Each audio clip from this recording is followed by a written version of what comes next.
our TiECon series, we bring you an amazing success story from our Thai entrepreneurs. In 2008, when mobile apps were not the thing, these founders filled a niche.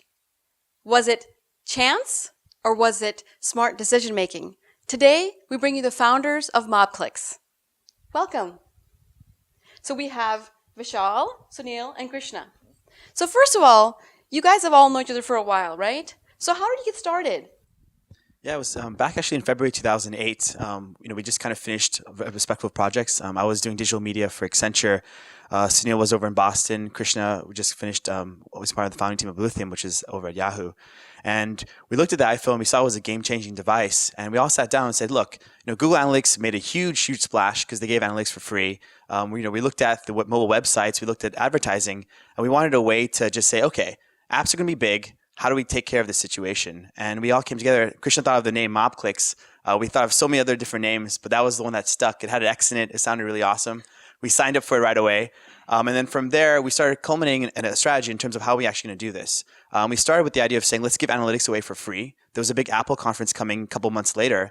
So we kind of just hit the pedal to the metal and started the company, bootstrapped it ourselves. Three of the four founders are here. And then, we took it from there. And then when we launched in June of 2008, we kind of launched it under the table just to see what people were saying. We started getting our first customers to use our platform, and they actually started getting analytics data. We saw this huge market adoption started happening because the iPhone was a big deal, game changing. And of course, the App Store got launched by Steve Jobs. So with all those big market factors, you saw 2008 just starting the big, the variances for a huge success coming.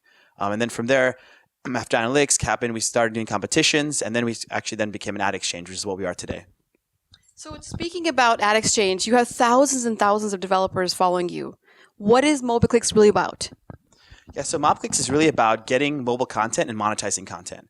We want to find out if you're an application developer, if you're a content owner for mobile websites, how do you monetize that? And how do you do it to the best ability? So if you look at all the different things going on in the online world, and there's a big online ecosystem going on, MobClix is specifically focused on giving content owners making the most money on every impression, whether it be a click to call, a click to banner, a banner impression. It could be a click to download an application.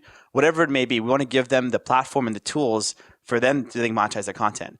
Now, on the other side of the equation is what we call demand. And that's really the advertiser. So it could be an ad network, it could be a DSP, it could be an agency. And they want to be able to reach a new audience, a targeted audience, and then also be able to get a new mobile user who's always connected. You know what their location is, you know the context, and now you can monetize a mobile user even better than before. So we're really about connecting the dots.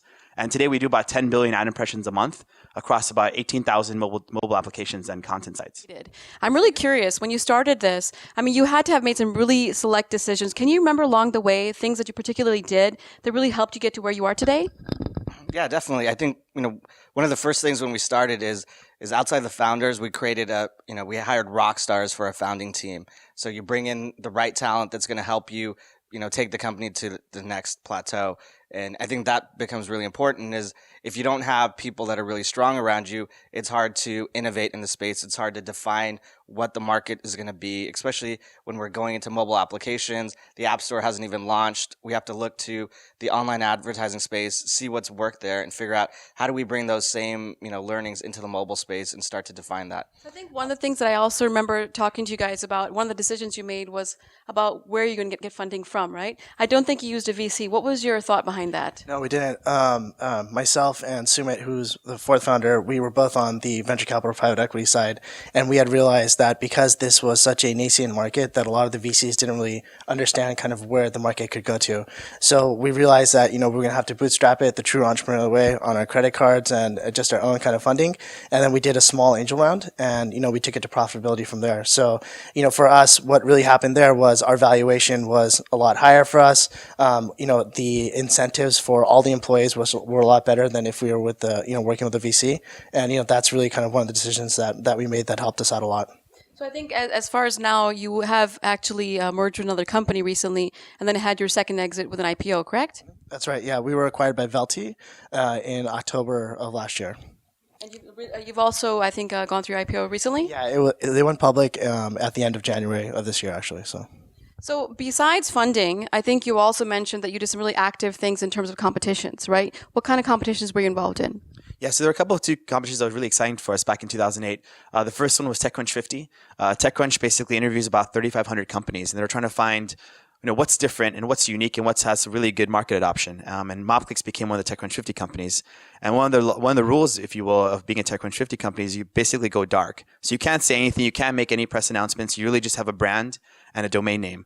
And in September, when we launched in 2008, it just caused a huge amount of momentum for us, and it really catalyzed us to be top of mind for developers. And the second competition we actually did in parallel, which was also exciting, was a competition called Seed Camp. It's essentially the Y Combinator version of